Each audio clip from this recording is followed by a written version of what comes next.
Hello and welcome to the AI Digest. My name is Joaquin and I'm your host. With me today is Andrea Volpini. And Andrea, where are you calling from? Hi, Joaquin.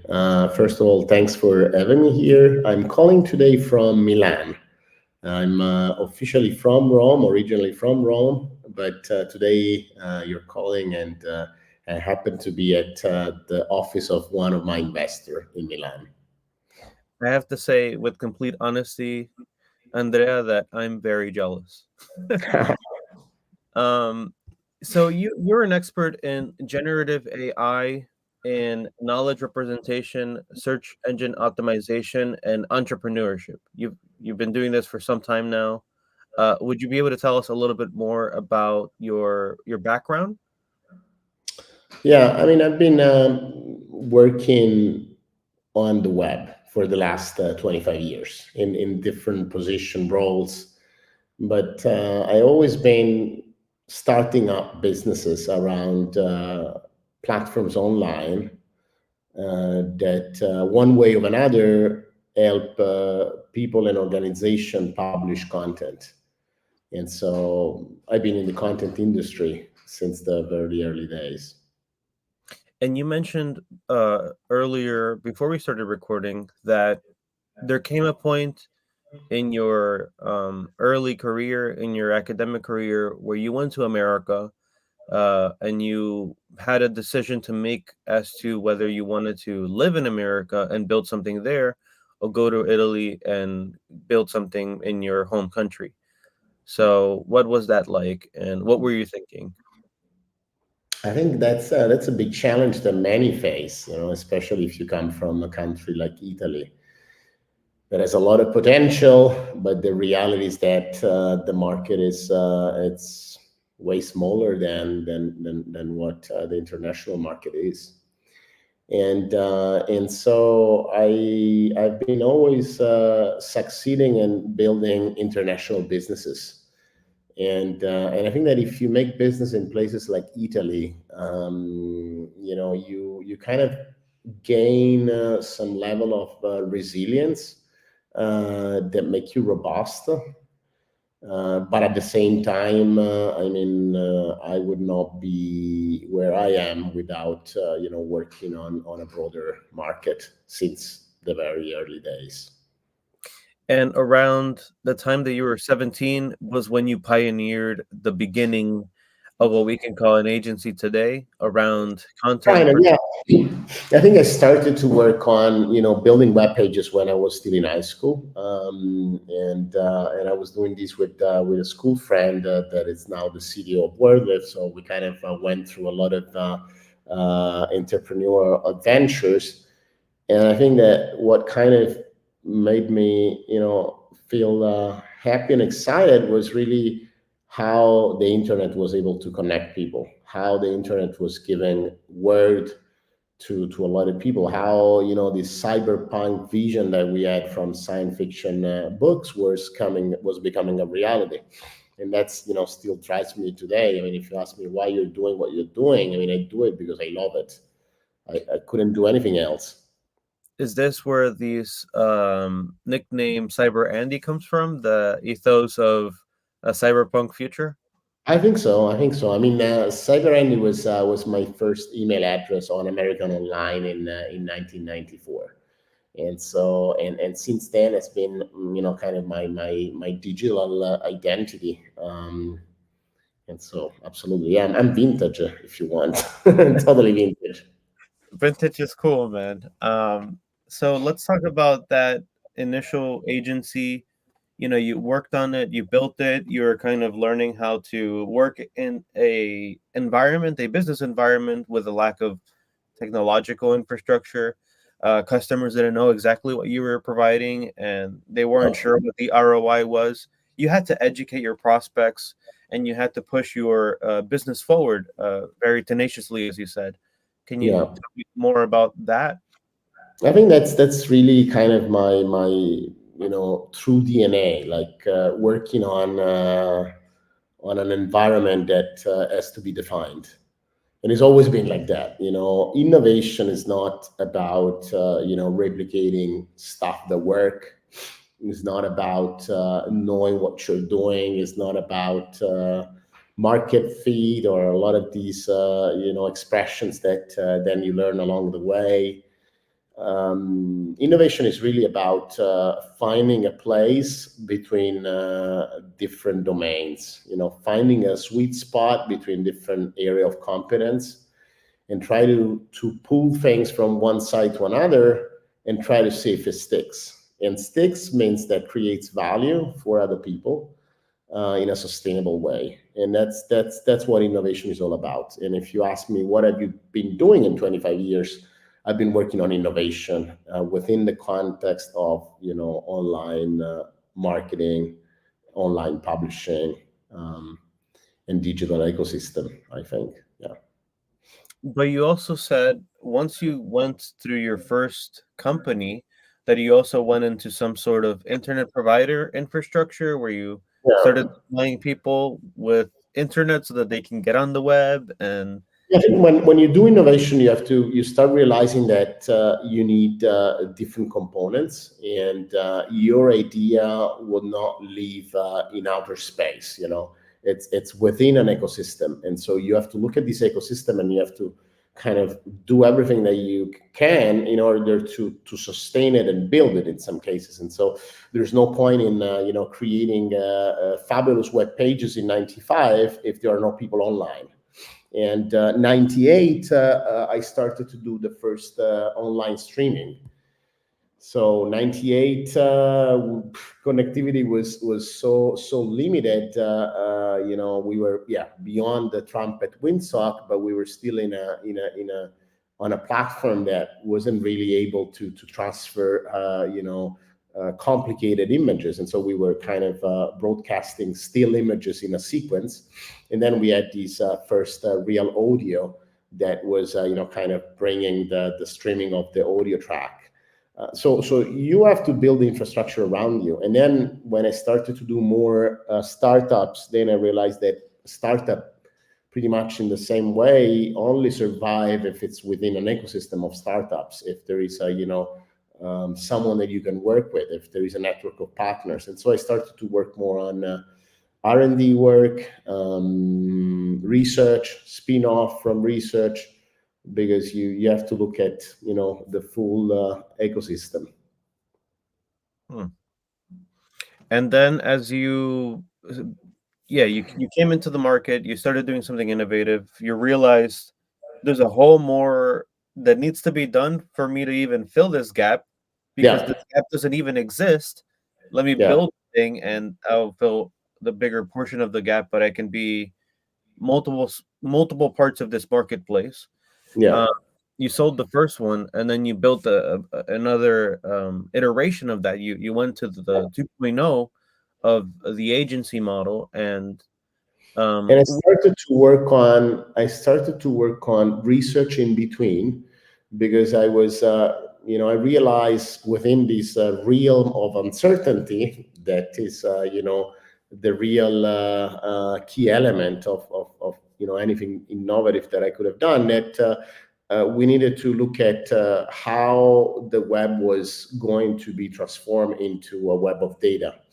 And so I started to focus more on semantic web technologies. This was like in year 2000 or early year 2000, where Tim Berners-Lee came out with this idea later on about the web of documents, the web of data. How from the documents we would move to data points, how we could enable smart agent to reason on data. And that was fascinating, but of course there was it was still we're very early on, and there's no return of investment at that point. But then I started to focus more on content management system, augmenting content management system, making them better, because at some point we started to develop a content management system for large organization like the Italian Parliament. So I started to work more into the problem of having hundreds of people that wants to publish online content, and this content needs to be organized. in such a way that people can find it. And so, yeah, from the content management, I moved into the semantic web. I think by virtue of being in an innovative space and being ahead of the curve and inventing things, you kind of have to invest in things that aren't going to give you an immediate return, but give you the Yeah, cutting edge on how you can mix that to existing business models or injecting a layer of improvement to existing products, yeah. right? I mean, in a way, if you look at my career, it's a list of failures because I was able to build something similar to YouTube way before YouTube. We were able to build something that was similar to Amazon pretty much around that same time. I built social networks way before Facebook, and so I mean, I should be a billionaire, and instead I'm still here working like crazy. So if you look at it from the entrepreneurial angle, I could have done a lot better. But if you look at it from the innovator angle, I've done everything that I wanted to do, and I'm still there. I haven't changed my approach to the way in which I work, which is, for me, it's strategic to build something that is interesting and that is relevant for the digital ecosystem. Now, of course, learn by doing. You become smarter. You become capable of organizing better the work. Wasting less energy, but the reality is that if you want to innovate, you're not looking after the big exit. You're looking at creating an impact. I think you're describing two distinct actors, and I think the innovator versus the negociant, the commercialization agent, those are two different things. I mean, Well, I mean, as an entrepreneur, you have to familiarize very well with both. I mean, you cannot be an entrepreneur and just act as a pure innovator. And I wouldn't feel myself as a pure innovator these days because, I mean, I have a running business. I have more than one running business.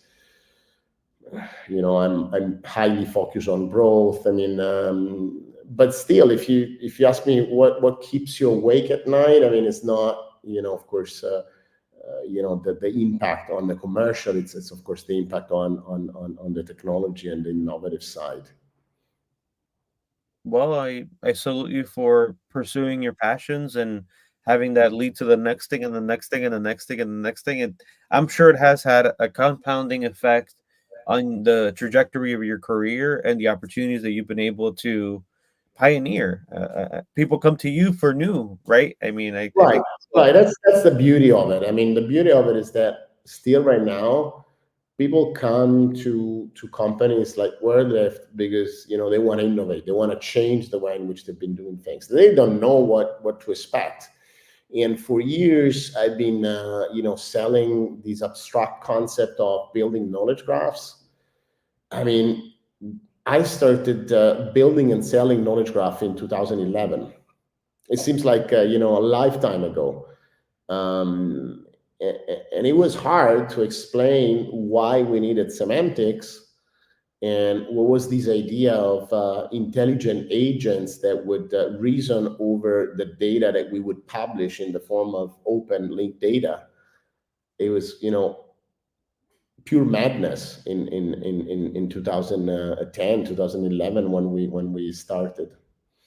But then, as usual, you start to see a fit. You start to see that you're not the only one that is having that idea, and there is again a system of technologies that are kind of gathering around some few trends, and then there are companies that are buying into these trends. The early champions, of course, of these organizations, the champions on the client side are innovators themselves. So you can recognize them as part of your plan. They are not looking at proving the return. They're kind of looking at experimenting and learning from it. And right now, generative AI, I'm back to square one. So there's nothing that really can be sold of generative AI as it is today. I mean, as much as you can pretend that I mean, and we do sell generative AI workflows and systems and solutions, but it's still the tip of the iceberg, if you want. And there is still a level of uncertainty on how we use this technology. How do we help people write content with something that write better than people? you know, what is the human value in content writing if the machine is trained well enough to do that job and can learn at thousands of the time the speed of a regular human being. If the internet was the first industrial revolution of information, then this is the second Yeah, industrial revolution of information. It's just exponential growth on how right. people are able to express themselves, as you said, sometimes even better than people who can't even read and write. Yeah, It's pretty amazing, but scary at the same time because I pros mean, and cons, right? I see the same. I'm feeling the same excitement that I felt when we were building the first web pages, and the uncertainty around what would the internet would have become. It's similar. We also projected at that point, dystopian future where the internet would have disrupted each and every industry, which in a way happened, but definitely not the way I was expecting. I mean, if you look at my, I don't know, 2001 presentation about web streaming. I mean, for me, there was no room for broadcasting anymore. Broadcasting would have been dead if it was for me in 2001. And broadcasting still exists. It's a significant industry. It's even thriving in some areas. And so the level of disruption that we were expecting in the 90s, in the early 2000s, from internet technology didn't really happen in the way in which we were expecting it. So I think that we're kind of there with AI. I'm not an optimist in general.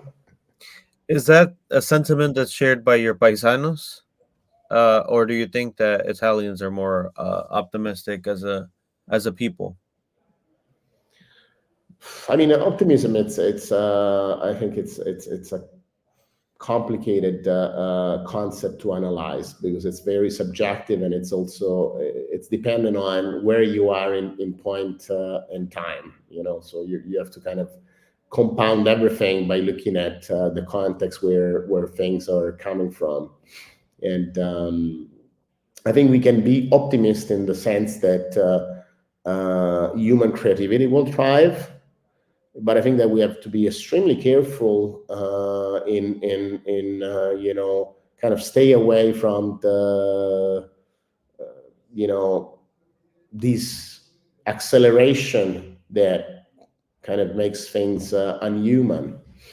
And we still have to be very careful on understanding the technology and providing alignment. That's what we do. I mean, in the end, if you ask me, okay, why are you doing this, Andy? I'm doing this because I believe that if we help people building semantic databases, they have a way of aligning technologies at best. I think that's the best way that I found to cope with generative AI at this point. At the end of the day, it's merely a tool, and people and process come before the tool. Yeah, but I mean, the tool is becoming the process and can replace the people, and we have to be, very, very straightforward on that Right. because it's happening now. I'm on the marketing sector in general, and in the marketing sector today, we see that generative AI it's more a leverage for incrementing value rather than reducing cost. Hmm. But I mean, we have to be honest.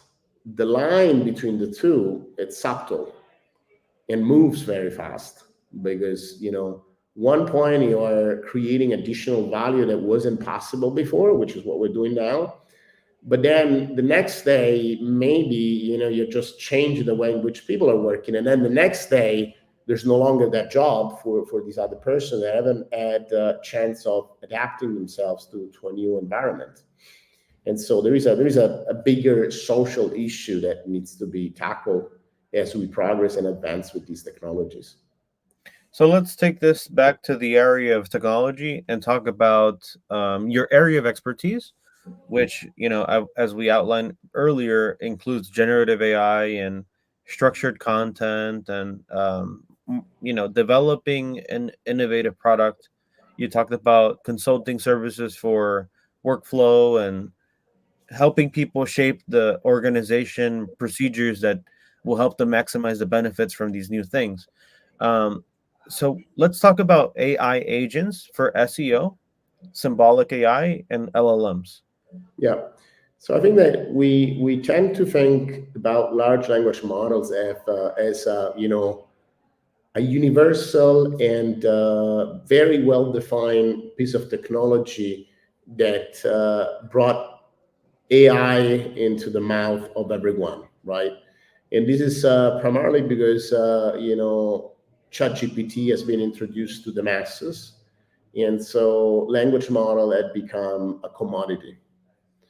But the reality is that we have moved, from the 70s to the 80s, and from the 80s to the 90s, and until now, with a different type of technology. So in the context of AI, we have started from, kind of creating expert system with, ontologies and kind of inductive reasoning. And then we have moved into deep learning. We've moved into a space where the system can predict what's coming, what's about to happen. And now we are actually blending the two. A few years ago, I was into the community of people doing linked data and knowledge graph. And then there was another community that was doing natural language processing. And the two were always separate clans. And one was, kind of defining what the other should have done, and vice versa. And there was a very limited crossover between the two. And right now, for years, then we've seen that the connectivist, and the symbolist have worked pretty much in the same way. So, everything can be done just by adding more data to a neural network on one side, and then everything can be done only if from the top we define, what the truth is. So right now, again, we are into this very beautiful clash where, these different approaches are coming into one. And that's the neurosymbolic era, I call it. I mean, it's not just me, but I mean, we can call it neurosymbolic because we do have the strength of deep learning networks on one side, but we can also tap into symbolic AI. I mean, we can instruct, for example, a model to simply use math if there is a calculation to be made. And it seems like obvious, but it wasn't obvious like 6 months ago. 6 months ago, people were kind of trying to do arithmetic calculation with GPT, and they were pretty unsatisfied. And right now, it's pretty obvious that we can use tool augmented generation.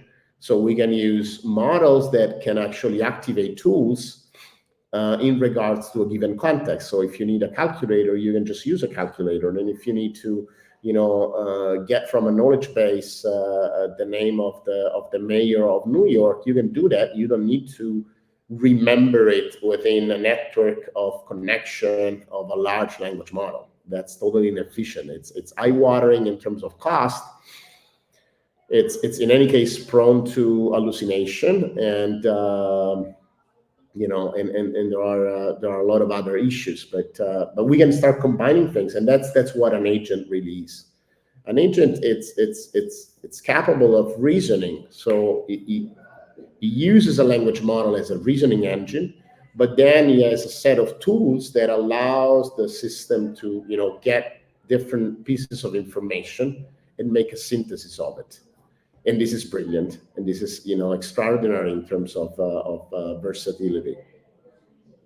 So now we're back to the beginning where we wanted computers to emulate people. Now we're back to that, where you want to give it some sort of expertise in a domain, and you want to give it the tools to perform the domain specific tasks that it Right. needs to be able to do, like a worker, like a person doing a job, basically. I think we're already beyond that stage, Hmm. and we realize. I mean, especially if you use it, you realize that it is not fair to compare the human with agents or multi agents for that matter, and it's not fair for the agent, and neither is for the human.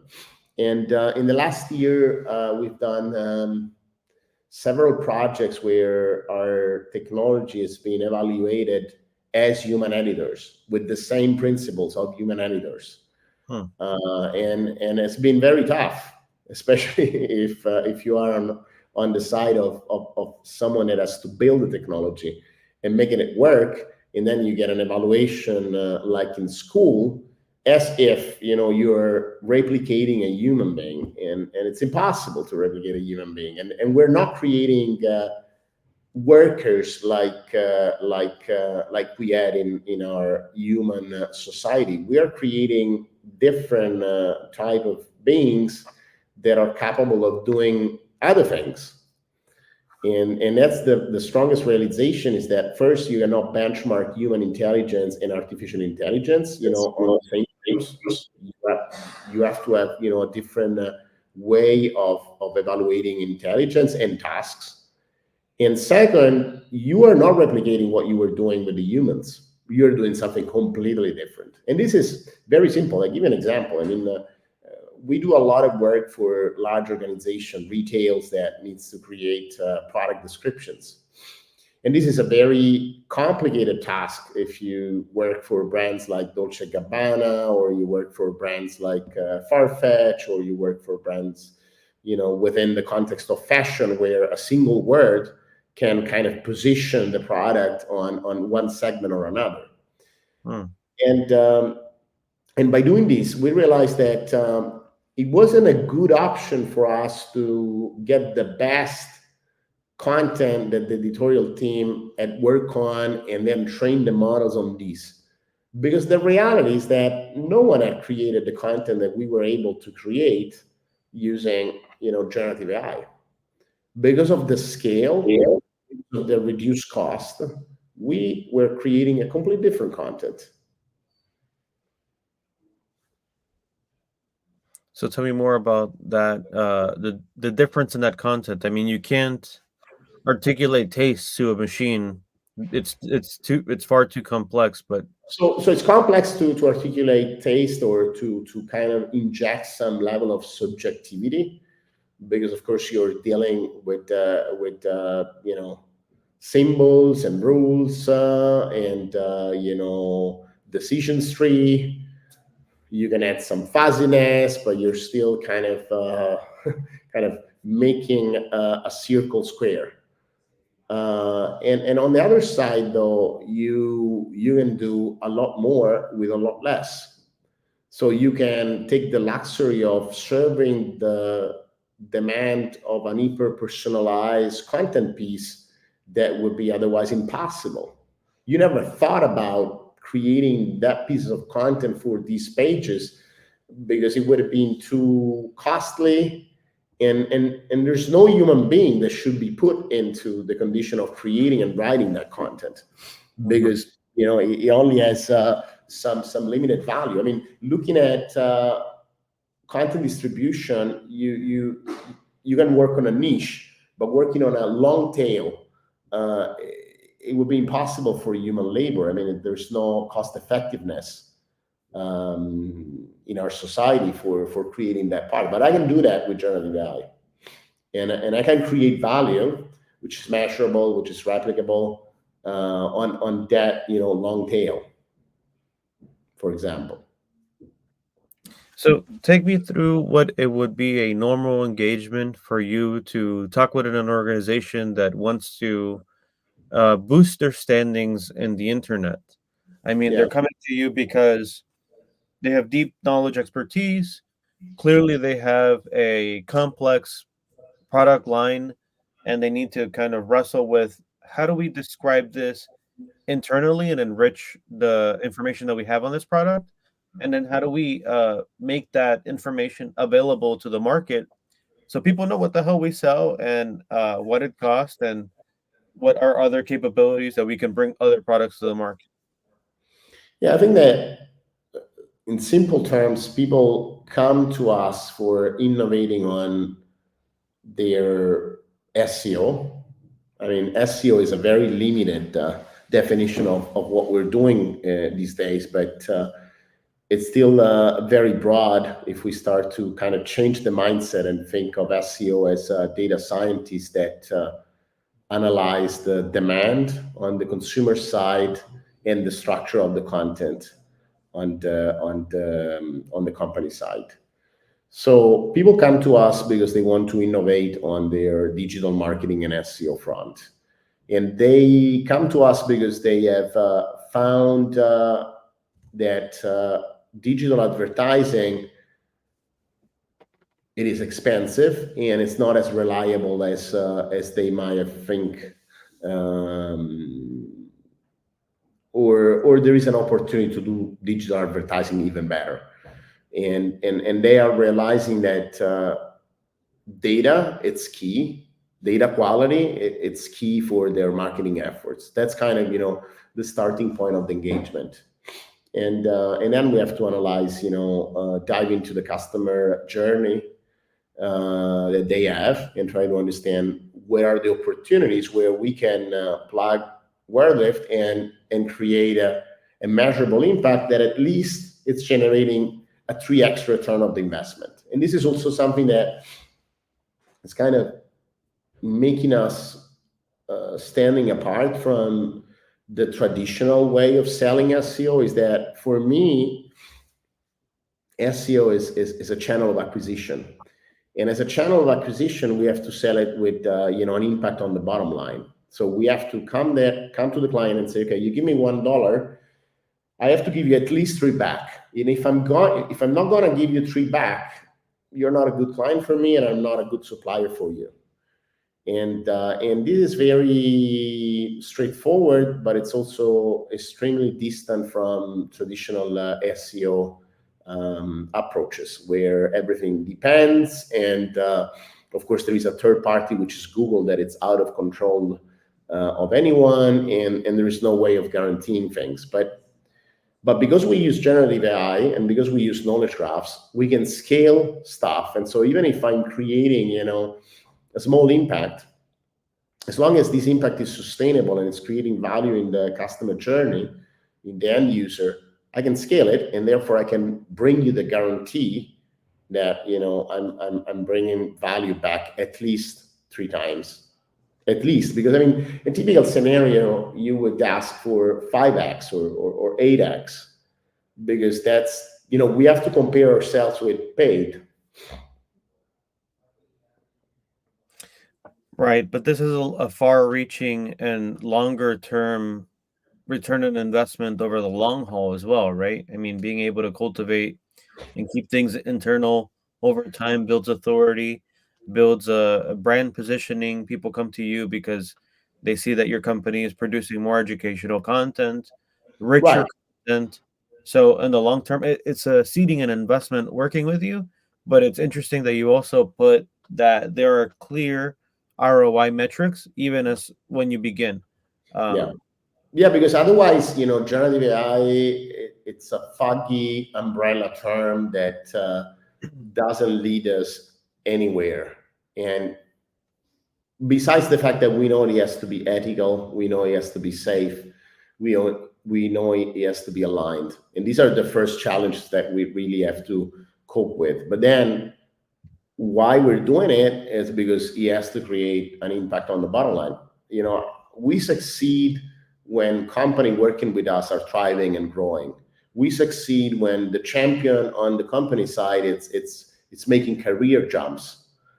And of course, it's not making career jumps just because of Wordlift, but Wordlift has to be one of the assets that, you know, it's creating an impact inside the organization. Okay, so I really like this topic of data is a foundation for business. Right. Data represents any sort of information piece that has some context, right? That has some additional qualifying attributes. Um, Information is just a fact, but data has additional context behind it. Yeah, and the way in which you build data, the ontology, if you allow me to use a term that I promise not to use too much because it's confusing and complex.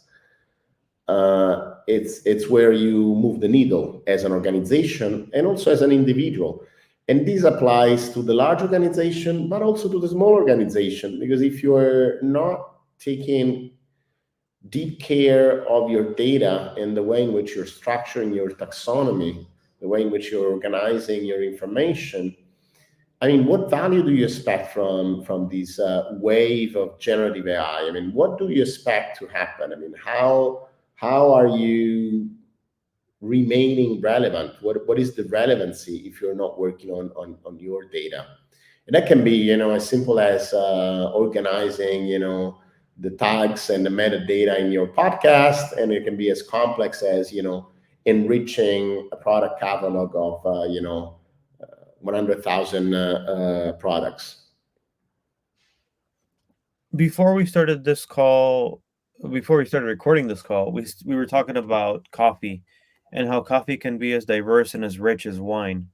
Um, so let's take that example. There's coffee being grown in different parts of the world, and I'm a coffee commercializer. I buy coffee from multiple coffee farmers. The roots and the soil composition and the surrounding plants influence the taste, the biochemistry of the coffee. The species of the coffee plant influences the taste of the coffee, the cultivation, etc. So I have this coffee, and I have people that are expert tasters that they go and they drink the coffee, and they give me qualitative descriptors as to how it tastes, the head, the body, the tail, the effects.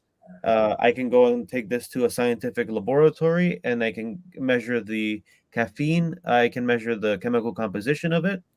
Now I have produced an a product, an agricultural product. I have to label it, and marketing is communicating this to a marketplace. I have really good coffee. I have these different kinds of coffee. This is good for that. This tastes delicious here. This tastes delicious there.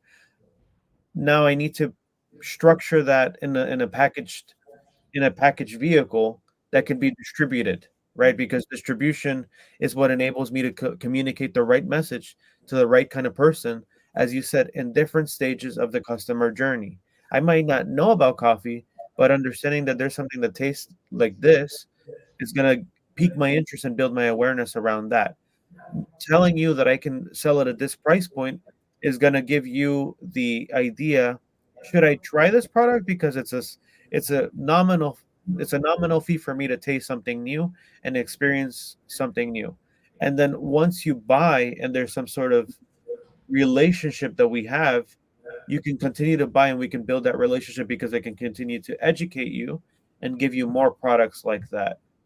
Um, is that sort of at a brutish level kind of painting where you are in the ecosystem? And Right. So how we would approach something like that is that, you know, where is data coming from and how do we bring it to the consumer? And how do we make this data helpful for platforms like Google to find the best customer for that product at that given point in time? So we would build, in other words, a product knowledge graph. And right now there is an exciting aspect here that, you know, we're starting to use the data in the product knowledge graph to bring it into what it's called digital passport, product digital passport. A product digital passport is exactly, you know, one of these technology, standard technology that will bring into the consumer the life cycle assessment of the product, as well as its fine characteristics. And this is how we do SEO. This is how I can bring you the 3x, the 5x, the 10x, because the data quality of your competitor is not going to be as good as the one that you're going to have, because you're going to work with us and we're going to connect the data that it's scattered, disconnected across the value chain. And just by connecting it and bringing it into the front end and marketing, through channels like Google, using structured data, using, the digital product ID. We're working also with GS1, the consortium that creates the barcode, to try to see, okay, how do we connect the semantic web information that we have about the product with, someone at the logistics that it's scanning the product and maybe needs to understand the weight, so that he can calculate, what is the best shipping option for, transferring that product from A to B. So data is an essential part, and Wordlift wants to become a leader in marketing data, using the data that it's required for, increasing the distribution of the product and allowing the product to find its best fit. Because once again, as I add a data point inside the product knowledge graph for that specific coffee bean, what it's happening is that I am allowing agents like Google to find the right match. Practically speaking, as we for example start adding the return policies or shipping cost within the metadata of the product, then Google can answer queries like, okay, I wanna find a coffee bean and free shipping. It's for me required because I'm gonna order a lot and I don't wanna pay for the shipping. And so as we add more data, of course, AI systems can quickly understand what works best. So Google and AI agents serve as the interpreters of Yeah, this communication information. yeah, Marketing is the function of um, getting a handshake between a producer and a consumer. correct. When a consumer wants to consume and they want to exchange something for that product, that is a transaction, but that is facilitated via marketing. And the Yeah, more richer information, the easier it is to grab the intent of the yeah. consumer because it lubricates the decision-making process. And the query, in a way that a user would make on Google, will use the neurosymbolic power of Google to understand that Java in that context is not a programming language, but it's actually a coffee bean. Mhm. And this requires a neurosymbolic approach, because you're not dealing with keywords, you're dealing with entities. Java is a clear entity for coffee, but it's also something else. And so a user that makes a query on Google needs to be directed to the right products. And of course, the right product is the product that makes itself aware of its belonging. And the confidence of the re-ranking algorithm that occurs at the page level when Google has already gathered the top 30, 40 results, it's really a matter of data quality. The confidence of the algorithm that re-ranks the results, or the confidence of the algorithm that will feed the language model to say, okay, tell this user that this is a good coffee bean for him or her. It's really a data point, and it's symbolic, because it's not based on statistics. It's based on analyzing data. That's interesting. That's an interesting perspective at how Google weighs the value of something that may be really good, but is not lavish enough in description. It lacks structure. I mean, it sucks that the vehicle wrapping the information needs to be properly constructed for the information to be well received and distributed Yeah, across distribution not channels. just that, but I mean, Google introduction of its own shopping graph, which is a system of billions of products that it's surfacing into products like Google Search in the form of these product knowledge graph panel that appear on the right side of search results, and it would be even more prominent as Google introduces its search generative experience. This is data, and for example, if you do not have enough sounding reviews about these coffee beans, there's not enough trust that you're going to be the right option for that consumer. So, I mean, building a knowledge graph for a product, it's a lot, because it's not just, the discrete attributes of the product. It's everything that surrounds the product, like a review, like the expert, what are the tasters that have been, kind of called into providing insights about these beans. I mean, and especially in this time of AI generated content, where we have a multitude of low quality content. In order to be helpful, as Google would say, we have to get rid of a lot of clutter, and we have to find the real identity. We have to find the real expertise. We have to cluster expertise. We have to understand, okay, what are the facets that I can group all the reviews of this bin, and are they matching with the intent? I mean, Google is doing this work because he has data, and clearly it is not possible to replicate Google simply because Google is acting on user data.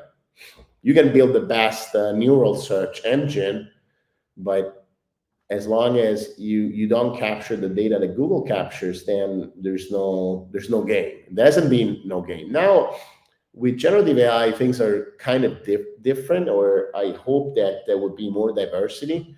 I hope that player like Perplexity or players like U.com or even Bing itself would challenge Google, would reduce Google monopoly.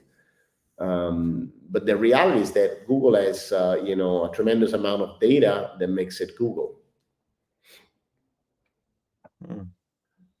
So tell me about a few of the other additional use cases where you've deployed your technologies and methodologies, so we can get a better idea of, who are the innovators in this space, or who are people that are like taking this, wielding the lightning, and then using it for, leapfrogging their competition. So one use case is, of course, that I've been always very keen on. It's travel. We've been working with brands like Airbnb, and we've been working with tourist centers, hotels worldwide. And the oldest knowledge graph, it's a knowledge graph that I've been building even before the creation of Wordlift in Salzburgland in Austria. And the use case there has always been, rather than building sites for helping digital travelers, we have to build a knowledge graph. And the use case there, it's not just to build a knowledge graph, but to share the knowledge graph among partners. And so today we have 63 websites interconnected that share one single knowledge graph. That it's used for annotating content, and it's used for providing Google with additional information. And so we can, for example, see that there are carousels that I never seen before that are happening there, because we're making it so obvious for Google to say, okay, well, this is a data point that has been recognized among a network of sites, and they're all pointing back to the same entity. And so, for example, now that we're entering into the ski season, features like ski resorts that would get their own carousels, which is not common in other area of the world. So travel is definitely an area where data makes a huge difference. And same applies to generative AI. The other use case, I think that it's quite interesting, and it's becoming more common, is that everyone now, it's kind of transitioning from a website to a chatbot, or an assistant, if you want. There is a lot of assistant out there, like a shopping assistant, or the assistant on your bank home banking, and because it's so simple, to build these tools with technology like ChatGPT. But the reality is that the quality, it's all in the quality of the retrieval of the information. If you're interacting with a chatbot on let's say the salzburgland.com website, well, some of the data is coming from the semantic graph that we built. And we've been doing a lot of these kind of experience where we are called to provide better content and better data to these chatbot platforms, because we've been curating data for Google meticulously, and so we are in the best position for providing the right data when the chatbot has to respond to a query. So I see that, yeah, chatbot conversational interfaces are another nice area where we can do our work. Are there any specific case studies, or one specific case study that you could tell me about? So recently we've been publishing on our website a case study about EssilorLuxottica, and this is probably one of the biggest client that we have. It's among the biggest client, along with Coca-Cola, and in the use case of EssilorLuxottica, we try to work with them on the different areas where we are working along with their SEO and marketing team. And there, I think, one of the enabler of that use case, that it's bringing a lot of value to multiple websites and all over the world. I mean, if you take Ray-Ban or if you take Oakley, there is a piece of Wordlift behind that. It's a small piece, but it's there.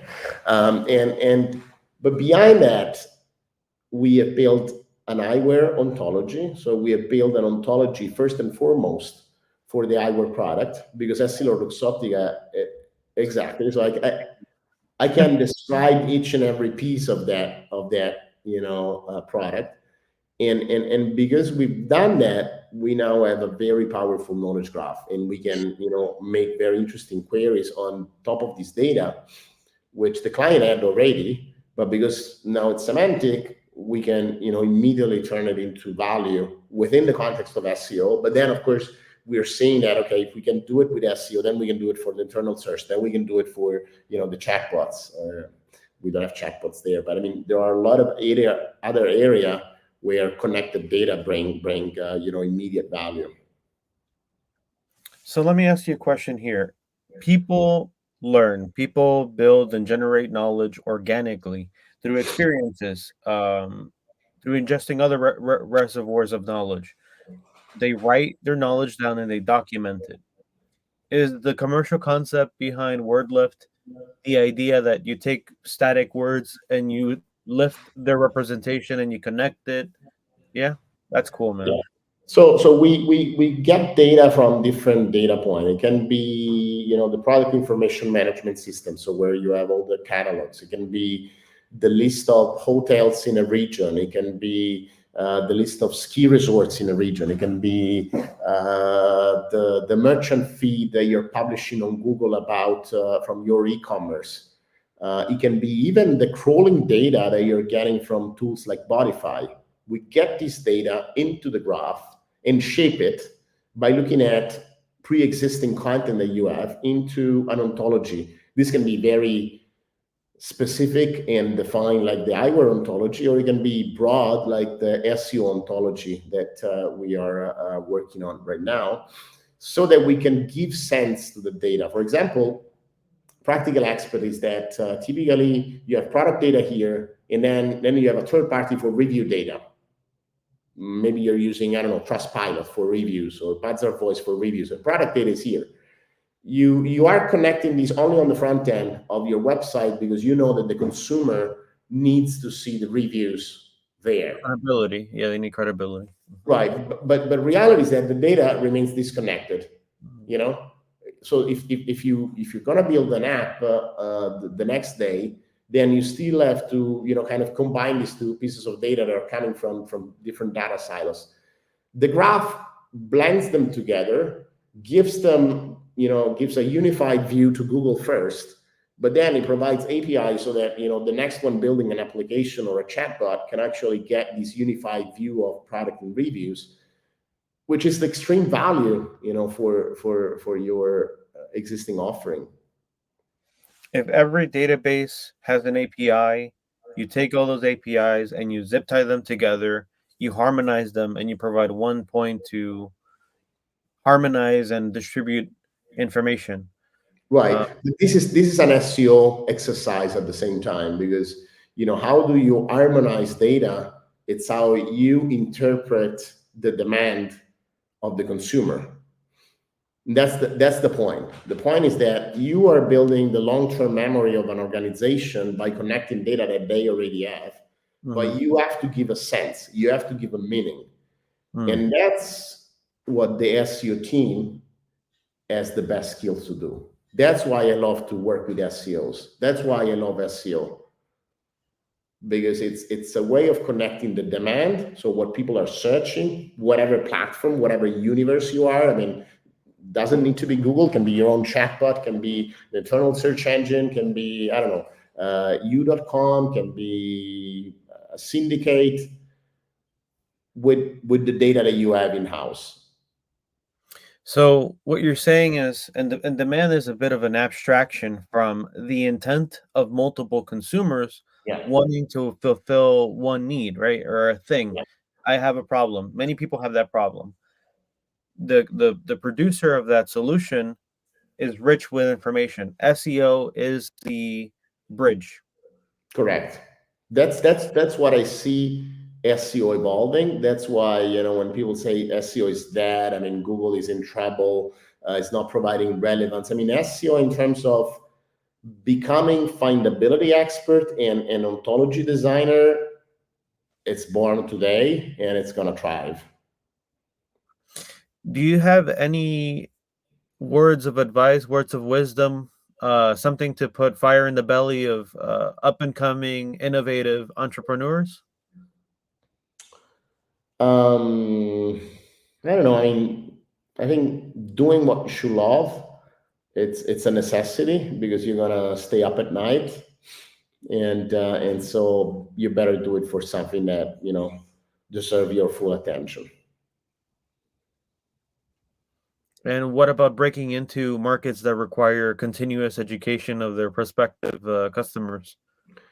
Don't get afraid of that. I mean, don't get afraid of explaining things that have no clear market fit. Don't be afraid of, kind of inventing something that doesn't exist yet. I mean, scientific evolution, it's all about this level of approximation.